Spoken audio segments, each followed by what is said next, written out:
شروع کرتا ہوں اللہ کے نام سے جو بڑا مہربان اور نہایت رحم کرنے والا ہے۔ بسم اللہ الرحمن الرحیم۔ آج محرم الحرام کے دن اپنے ہر دعا قبول کروائیے۔ نہ آسمان کی طرف دیکھ کر 7 مرتبہ یہ اسم پڑھیے، جو چاہے اللہ سے مانگ لے۔ یہ دن ضائع مت کرنا۔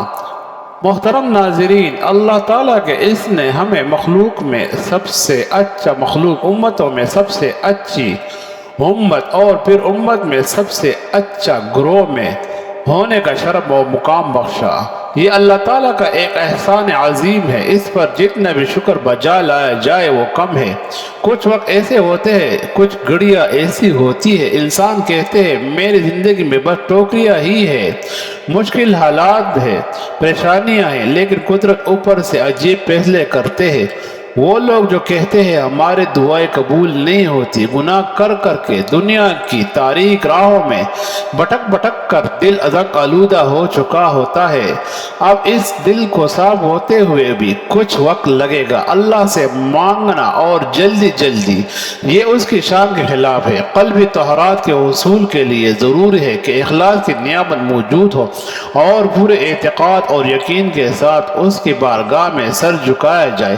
اگر مگر ہوگا یا نہیں ہوگا، اس کا وظیفہ یا نتیجہ کیا نکلے گا، وغیرہ وغیرہ، یہ سب شیطانی وسوسوں سے اور عمل میں ناکامی کی بنیادی وجہ ہے۔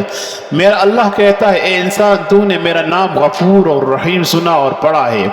میں نے اسی وقت تیرے حق میں خیر کے فیصلے کر دیے تھے۔ آج تو وہ فیصلے کا دن ہے۔ اللہ تعالیٰ فرماتا ہے، میرے بندے، میں نے مجھے سے امید رکھ اور میرے ساتھ جیسا گمان کیا، میں نے تیرے ساتھ ویسے معاملہ کر دیا۔ تو نے گمان کیا تھا کہ میری دعا انشاءاللہ پوری ہوگی، تو میں نے بھی کہا ہوگا، تو کہتا نہیں ہوئی۔ میں کہتا تھا ٹھیک ہے، دیر کر پھر بھی جب چاہے گا تو ہو جائے گی۔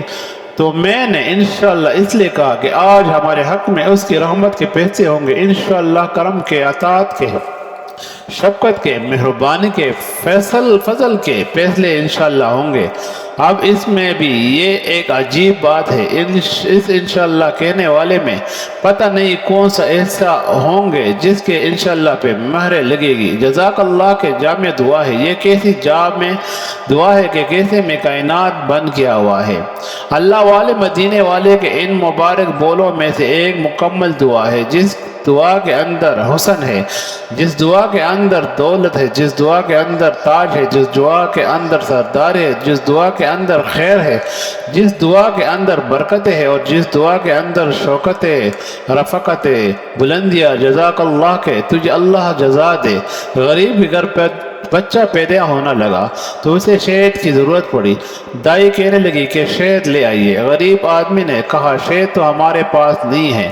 اس نے کہا بادشاہ سردار ہمارا ہے، اس کے ہاں جاتا ہوں۔ صحیح ہے، وہ سوالی کو خالی ہاتھ نہیں بیچتا۔ وہ چھوٹی سی کٹورا لے کے شہد لینے گیا۔ اس نے جی کہا، جی شہد دے دے، بچے کو چٹانی ہے، حاملہ نے بھی کہانی ہے۔ تو بادشاہ نے شہد کا مٹکا بھرا ہوا اٹھا کے دے دیا۔ اس نے کہا جی میں نے تو کٹوری مانگی تھی، چھوٹی سی توڑی سی مانگی تھی۔ اس نے کہا تو نے اپنی حیثیت کے مطابق مانگی، ہم نے اپنے شان کے مطابق عطا کی۔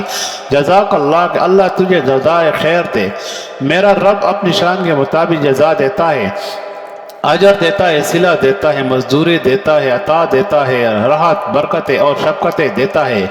بڑی جامع دعا ہے۔ جزاک اللہ خیرہ سے پتہ ہے کہ مراد کیا ہے؟ در حقیقت جزاک اللہ خیرہ ایک دعائے جملہ ہے۔ کس شخص کے ساتھ کوئی احسان و اکرام والا معاملہ کرے تو جواب میں ظہر تشکر کے طور پر یہ دعائے کلمہ جزاک اللہ خیرہ بولنا مسنون و عمل ہے۔ ہم اللہ کے عاجز بندے ہونے کے لیے اکثر محسن احسان کے بدلہ اتارنا ممکن نہیں ہوتا، لیکن ہمارے پیارے نبی کریم صلی اللہ علیہ وسلم نے ہمیں یہ وہ طریقہ بتا دیا جس پر عمل کر کے ہم اپنے محسن کا بدلہ ادا کر سکتے۔ حضرت اسامہ بن زید رضی اللہ عنہ فرماتے ہیں کہ رسول اللہ صلی اللہ علیہ وسلم نے ارشاد فرمایا، جس شخص کے ساتھ کوئی احسان کیا جائے اور وہ احسان کرنے والے حق میں یہ دعا کرے جزاک اللہ خیرہ، اللہ تعالیٰ تجھے اس کا بدلہ دے دے، بہتر بدلہ لے دے۔ تو اس نے محسن کی کامل تعریف کی۔ کامل تعریف کرنے کا مطلب یہ ہے کہ بندہ اپنے محسن کا بدلہ اتارنے اور اس کی تعریف کرنے میں اپنے آپ کو عاجز اور مجبور قرار دیتے ہیں۔ جزاک اللہ خیرہ کہہ کر اپنے اس کے شکر کا حق ادا کر دیا، کیونکہ اسے اس کا بدلہ اللہ تعالیٰ پر سونپ دیا کہ اللہ تعالیٰ اسے دنیا اور آخرت بہترین اجر عطا فرمائے۔ اور اللہ تعالیٰ سے بہتر اجر کون دے سکتا ہے، کیونکہ اللہ تعالیٰ جب اجر دے گا تو اپنے شان کے مطابق دے گا۔ ایک طویل حدیث میں ہے کہ نبی کریم صلی اللہ علیہ وسلم نے ایک موقع پر انصار کی تعریف کی اور فَجَزَاكُمُ اللَّهُ خَيْرًا، پس اللہ تم لوگوں کو اجر و خیر دے کہ الفاظ سے دعا دی۔ سید اسد بن حضیر رضی اللہ عنہ نے حضرت عائشہ رضی اللہ عنہا سے فرمایا، جزاکم اللہ خیر، اللہ تعالیٰ کی قسم آپ پر کوئی ایسی پریشانی نہیں آئی جس کو اللہ تعالیٰ نے آپ پر سے ٹال نہ دیا ہو اور اس میں مسلمانوں کے لیے برکت و سہولت نہ رکھ دیا ہو۔ حضرت ابن عمر رضی اللہ عنہ سے روایت ہے کہ جب میرا باپ یعنی عمر رضی اللہ عنہ زخمی کیا گیا تو میں اس وقت موجود تھا۔ لوگوں نے ان کی تعریف کی اور کہنے لگے جزاکم اللہ خیرہ، تو حضرت عمر رضی اللہ عنہ نے کہا کہ میں اللہ سے رحمت کی امید کرنے والے اور اس سے ڈرنے والے ہوں۔ امارات اور خلافت کا بیان۔ حضرت عمر بن خطاب رضی اللہ عنہ نے فرمایا کہ اگر تم میں سے کوئی جان لے کہ اپنے بھائی کو جزاکم اللہ خیرہ کہنے کا اجر کیا ہے تو تم سب ایک دوسرے کو ہی دعائیں دو گے۔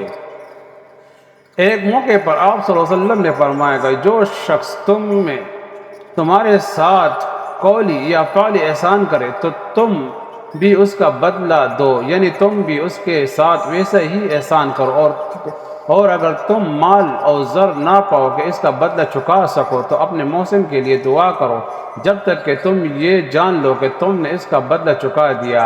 حضرت عائشہ رضی اللہ عنہ کا معمول تھا کہ جب کوئی سائل ان کے لیے دعا کرتا تو وہ بھی پہلے اسی طرح اس کے لیے دعا کرتی، پھر اسے صدقہ دے دیتی۔ لوگوں نے اس کا سبب پوچھا تو انہوں نے فرمایا اگر میں اس کے لیے دعا نہ کروں تو اس کا حق اور میرا حق برابر ہو جائے گا، کیونکہ جب میں نے اس کے لیے دعا کی اور میں نے اسے صرف صدقہ دے دیا تو اسی طرح دونوں کے احسانات برابر ہوں گے، لہٰذا میں بھی اس کے لیے دعا کر دیتی ہوں کہ میری دعا اس کا دعا کا بدلہ ہو جائے اور جو صدقہ میں نے دیا ہے وہ خاص رہے۔ اسی طرح دونوں کا حق برابر نہیں رہتا بلکہ میری نیکیاں بڑھ جاتی ہے۔ تشریح۔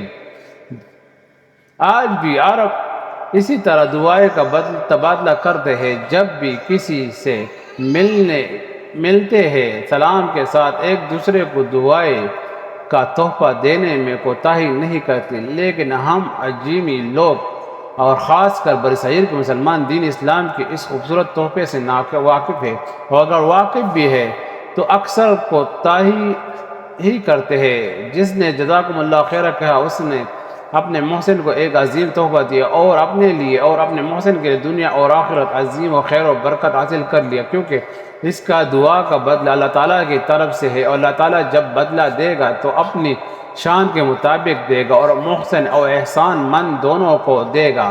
انشاءاللہ اس دعا کو ہم اپنی زبان میں بھی اللہ آپ کو جزائے خیر دے یا آپ کو بہترین اجر دے یعنی وغیرہ کے الفاظ دے سکتے ہیں۔ ہمیں اس دعا کے ساتھ ساتھ دیگر دعائیں دینے کا بھی اہتمام کرنا چاہیے۔ ہمیں اپنے گھروں میں کام کرنے والے ملازم، ڈرائیور، مالی، دودھ پہنچانے والے، کچرا اٹھانے والے وغیرہ کو بھی جزاکم اللہ خیرہ کہنا چاہیے۔ اس سے ہمارے دلوں سے تکبر نکلے گا۔ ہمیں اپنی بیوی بچوں کو ہر چھوٹے بڑے کام پر یہ دعا دینے کا اہتمام کرنا چاہیے اور انہیں بھی یہ دعا دینا سکھانا چاہیے۔ محترم ناظرین، آج کا تحفہ اللہ تعالیٰ کے ایک بابرکت اسم کا وظیفہ ہے جس سے آپ محرم کے کسی بھی دن پڑھ سکتے ہیں۔ اس وظیفے میں آپ نے مسبب الاسباب نے پڑھنا ہے یا منسبب الاسباب آپ نے کس تعداد میں کتنی دفعہ پڑھنی ہے یہ میں آپ کو بتاتا ہوں، لیکن وظیفہ شروع کرنے سے پہلے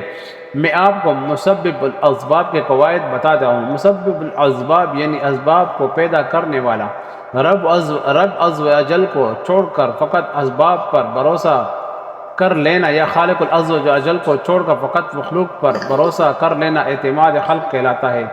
حضرت سیدنا عمر عمران بن حسین رضی اللہ عنہ سے روایت ہے کہ رسول اللہ صلی اللہ علیہ وسلم نے ارشاد فرمایا، جو شخص اللہ عز و جل پر بھروسہ کرتا ہے اور اس کا ہو کے رہ جاتا ہے تو رب العزت عز و جل اس کے ہر کام میں کفایت فرماتا ہے اور اس سے وہاں سے رزق عطا فرماتا ہے جہاں اس کا گمان بھی نہیں ہوتا، اور جو دنیا پر توکل کرتا ہے رائے اسی کا ہی ہو جاتا ہے تو اللہ عز و جل اسے اس دنیا کا ہی کر دیتا ہے۔ خالق عز و جل کو بالکل بلا کے فقط مخلوق یا اسباب پر اعتماد کرنے نہایت ہی مذموم اور ہلاکت و بربادی میں ڈالنے والا عمل ہے۔ ہر مسلمان کو اس سے بچنا ضروری ہے۔ اعتماد خلق کا اصل سبب عدم توکل ہے۔ مخلوق پر حد درجہ بھروسہ کرنا، لوگوں سے لمبی امیدیں وابستہ کر لینا اور صرف یہی نہیں، انہیں اپنی کامیابی کا ذریعہ سمجھنا توکل نہ ہونے کی علامت ہے۔ اس کا علاج یہ ہے کہ بندہ اپنے خالق اور مالک عز و جل پر بھروسہ رکھے، اس کی رحمت کامل پر نظر رکھے۔ یہ مدنی ذہنی بنانے والے میں جس مخلوق پر بھروسہ کر رہا ہوں یہ بھی اسی رب العزت کی ہی بنائی ہوئی ہے، اور خالق کائنات کو چھوڑ کر فقط مخلوق پر بھروسہ کر لینا ہے بے عقلی اور حماقت ہے۔ بزرگان دین رحم اللہ اجمعین کے توکل کے حوالے سے واقعات کا مطالعہ اور یہ بات ہمیشہ پیش نظر رکھی کہ مخلوق فقط کامیابی تک پہنچنے کا سبب اور ذریعہ ہو سکتے، جبکہ کامیابی نواقب رب العزت عز و جل کا کام ہے، لہٰذا اسی پر بھروسہ رکھا جائے۔ اللہ تعالیٰ نے روزی کا ذمہ لیا ہوئے، بے روزگاری اور روزی کی تنگی پر گھبرانے والے شیطان کے وسوسوں میں نہ آؤ۔ 12ویں پارے کی اویلی آیات میں ارشاد باری خداوندی ہے، وَمَا مِن دَابَّةٍ فِي الْأَرْضِ إِلَّا عَلَى اللَّهِ رِزْقُهَا۔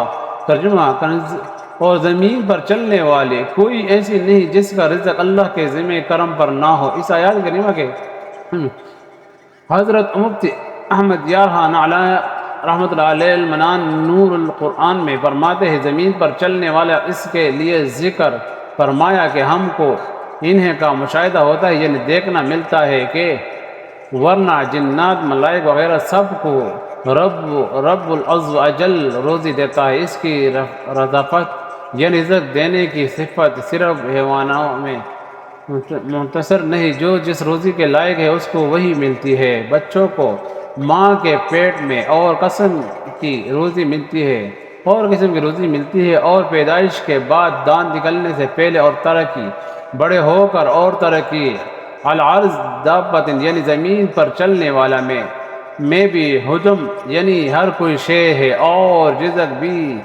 اللہ تعالیٰ پر توکل یعنی بھروسہ کرنا انبیاء کرام علیہ السلام کے طریقے کے ساتھ اللہ تعالیٰ کا حکم بھی ہے۔ قرآن و حدیث میں توکل علی اللہ کا بار بار حکم دیا گیا ہے، صرف قرآن کریم میں 7 مرتبہ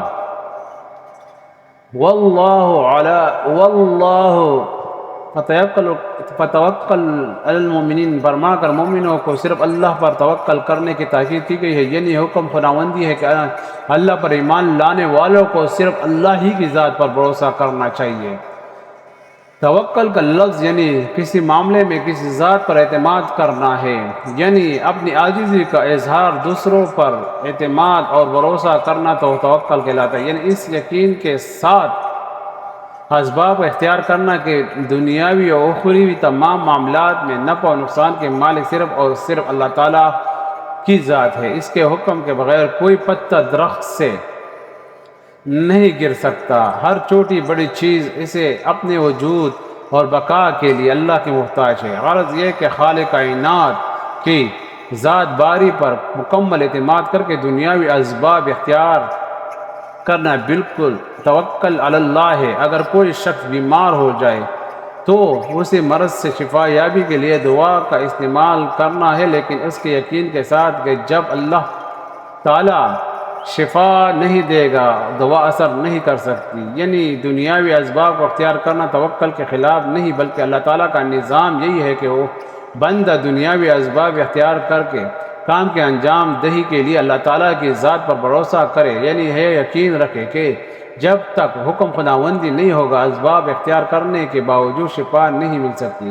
حضرت انس بن مالک رضی اللہ تعالیٰ فرماتے ہیں کہ ایک شخص نے رسول اللہ صلی اللہ علیہ وسلم سے پوچھا، کیا اونٹنی کو باندھ کر توکل کروں یا بغیر باندھے؟ آپ صلی اللہ علیہ وسلم نے ارشاد فرمایا، باندھو اور اللہ پر بھروسہ کرو۔ اسباب تو ہمیں اختیار کرنا چاہیے، لیکن ہمارے بھروسہ اللہ کی ذات پر ہونا چاہیے کہ وہ اسباب کے بغیر بھی چیز کو وجود لا سکتا ہے، اور اسباب کی موجودگی کے باوجود اس کے حکم کے بغیر کوئی بھی چیز وجود میں نہیں آ سکتی۔ حضرت ابراہیم علیہ السلام کو جلتی ہوئی آگ میں ڈالا گیا، جلانے کے سارے اسباب موجود تھے، مگر حکم خداوندی ہوا کہ آگ حضرت ابراہیم علیہ السلام کے لیے سلامتی بن جا، تو آگ نے انہیں کچھ بھی نقصان نہیں پہنچا، بلکہ آگ ٹھنڈی جو دوسروں کو جلا دیتی ہے، حضرت ابراہیم علیہ السلام کے لیے ٹھنڈی اور سلامتی کا سبب بن گئی۔